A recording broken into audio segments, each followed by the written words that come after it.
Hello everyone, this is Amy and welcome to Base and Boundaries, the absolute podcast that is going to be talking about all things mental health and music. So if that's your kind of thing, stick around for the next drop.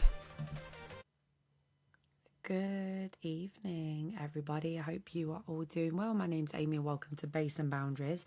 As always, it is an absolute pleasure to have you here with me.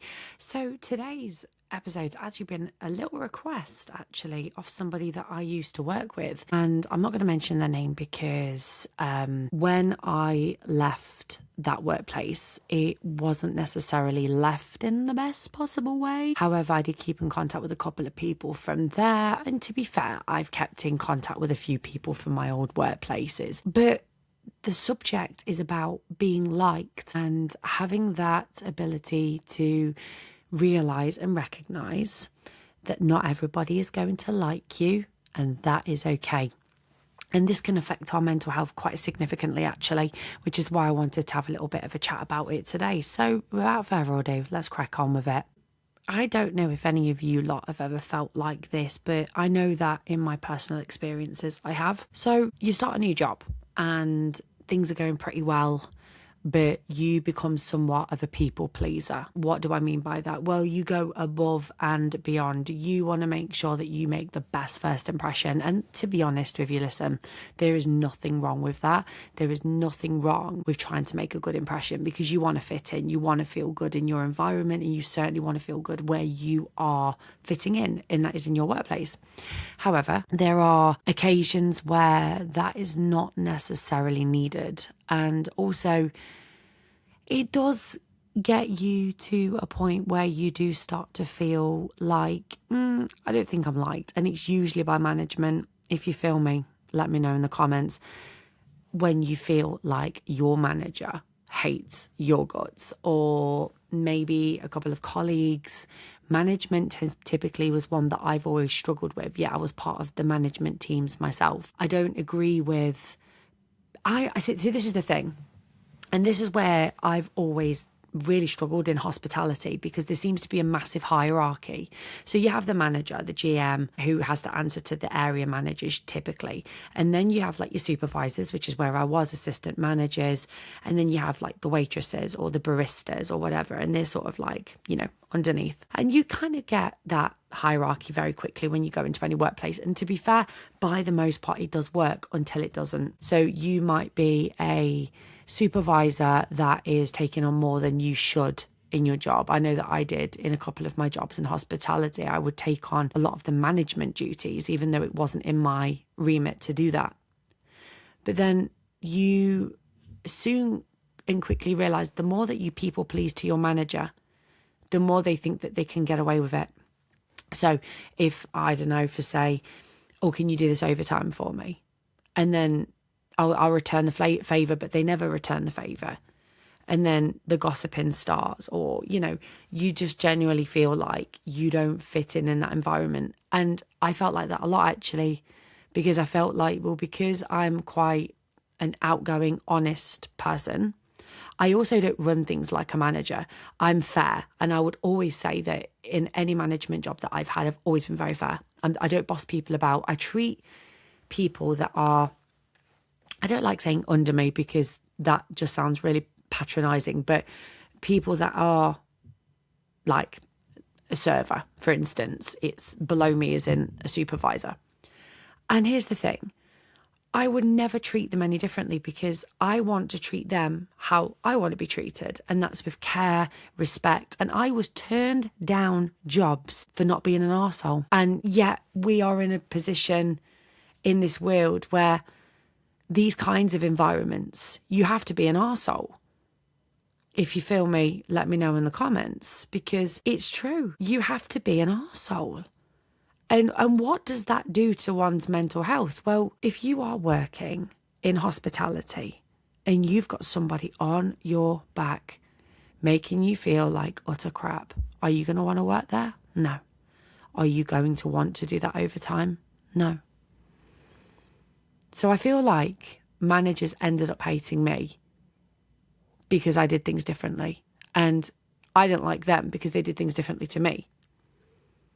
But the difference is I never hated anybody. There was an occasion where I worked somewhere, and I'm not going to mention any names, by the way, because I don't want to get sued. But there was one occasion in hospitality years ago. I was doing a wedding, and the manager called my colleague a racial slur and then said they were joking.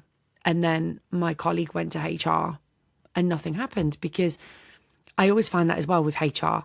You know, for instance, last year I worked somewhere and I had a medical condition and it was leaked out by an assistant manager and they breached GDPR, massively breached GDPR with that. HR did absolutely nothing. And so I want people out there to realise something. If you feel hated in your workplace, or you feel less than, it's affecting your mental health, it's not the job for you. Whether you like it or not. Well, I love my job, but it's the people. It's not for you. It's not. I've left so many jobs because I can't deal with the toxicity. I can't deal with the stress because I'm bringing it home. I'm taking it out in my house. You know, I'm not switching off from work. My last job, I could not switch off. My WhatsApp was going off every 5 minutes, whether it was the staff group chat, whether it was the area group chat, whether it was the area manager, whether it was my manager. It never stopped. And I had a breakdown. A massive breakdown. But it was like having this new job that I'm doing now. There's 18 hours that I have to work. It's primarily working from home. But when I finished work and when I first started this new job, I got told off so many times for checking my work emails outside of my working hours, because that was all I knew. You know, working in hospitality, you're fast paced all the time, but you never really switch off from the job. With my new job, I do switch off from it. And it's such a bizarre feeling, but actually it's a massive boundary that I've had to learn for myself. Just before Christmas, I was so ill and I came back to work and there was animosity. And yet I realised then I don't fit in here. I need to leave.